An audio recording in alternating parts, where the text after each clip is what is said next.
Nasa Amerika na si Pangulong Bongbong Marcos para dumalo sa Asia-Pacific Economic Cooperation o APEC Summit. May ulat on the spot si Ana Felicia Bajo ng GMA News Online. Ana?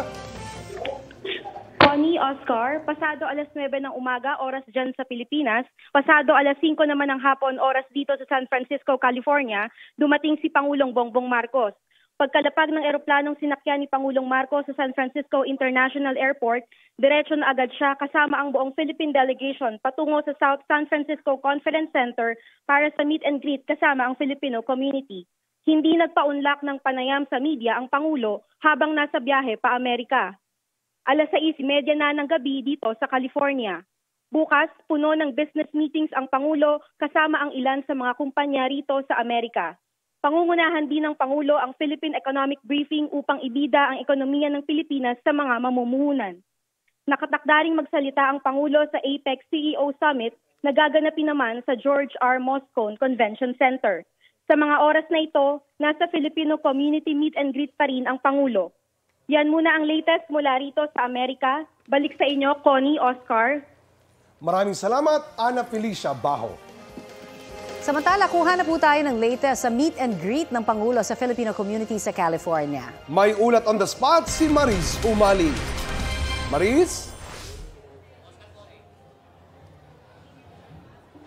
Oscar, Connie, mag-alas 7:30 ng gabi ngayon dito sa San Francisco sa California at katatapos-tapos lamang ng ginanap na meet and greet ni Pangulong Bongbong Marcos with the Filipino community dito sa South San Francisco Conference Center na unang aktibidad ni Pangulong Bongbong Marcos pagkalapag niya dito sa Amerika.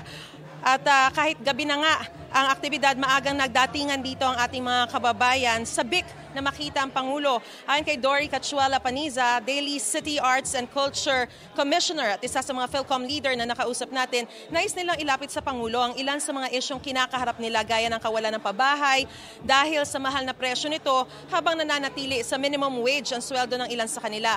Kakulangan ng trabaho rito para sa kanila, pati na rin yung Asian hate crimes. Nagpapasalamat sila sa pagpunta rito ng Pangulo. Kung may pagkakataon daw na mabigyan sila ng kabuhayan sa Pilipinas, ay handang bumalik ang ilan sa kanila doon.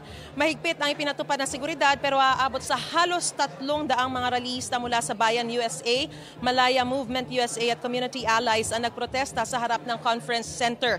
Layunin daw ng rally na ipaalam ang mga hinaing ng mga migranteng Pilipino kay President Marcos Jr. at sa mga Philippine consulates na magbigay ng maayos at sapat na serbisyo sa mga Pilipinong nangangailangan ng tulong. Kinokondena rin nila ang Asia-Pacific Economic Summit kung saan dadalo si Marcos Jr. kasama ang iba't ibang mga Asia-Pacific leaders para gumawa ng mga pulisiya na makakaapekto sa mga manggagawa sa Asia-Pacific. Sa kanyang talumpati naman, pinasalamatan ng Pangulo ang mga kababayan sa suporta sa eleksyon para mailuklok sila ni Vice President Sara Duterte sa pwesto.